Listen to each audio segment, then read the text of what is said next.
January 2020. I just found out that my girlfriend had been cheating on me for 3 months. The worst part was I had to find out from the other guy who messaged me on Facebook saying, "Me and your girl have been hooking up for the last 3 months."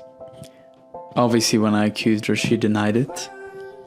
She denied it up until the point where I showed her the screenshots between me and the guy she cheated on me with of their chat, and then she finally believed. I was sat in my room, heartbroken. I thought I loved this girl. And then I hear a ping, and then another ping. It was an email notification on my desktop. So I open up my laptop, I open up my inbox, and there's a message from my university. "Dear Gabriel, I'm sorry to inform you that your grades for semester 4 is below this passing standard, and if you wish to continue your degree, you will need to pay the tuition fees to repeat the semester, or you may choose to drop out."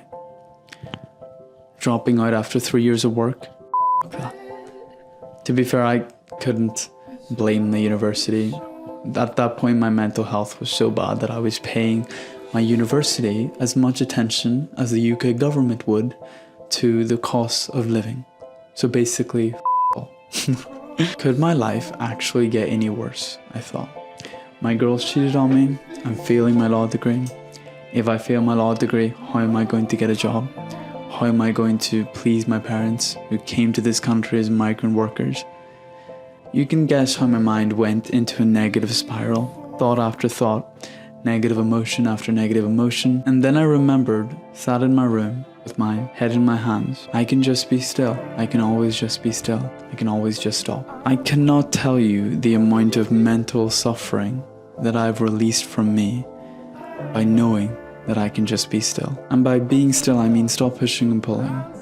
Stop pushing away what you don't like. Stop pulling on what you don't like. Stop grasping at anything. Stop clinging at anything. Instead, you can just accept things the way they are. And why should you accept things the way they are? Because things are already the way they are. No amount of thinking or negative emotions are going to change your reality. Think about that. No amount of thinking is going to change the fact that my girlfriend cheated on me. No amount of overthinking is going to help me pass my law degree. So instead, I can always just be still. I can give up the war with my mind. But a slippery slope is sometimes we're being still just so we can feel better. Nothing's happening. I'm being still. My reality is not changing. How I'm feeling isn't changing. But then you're not really being still. You're just employing a strategy of being still so that things get better externally and internally. And that's not really being still. Being still is just stopping. It's really, really stopping.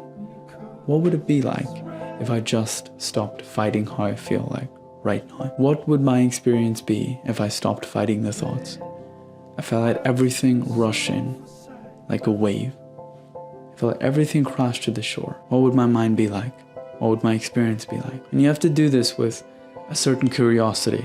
When you're being still, you don't even know what it really means to be still. Because then your mind is going to create a pre-existing idea of what you think being still means. And your mind is just going to try and create that. And if your experience doesn't match up with the idea in your head, you just create inner conflict.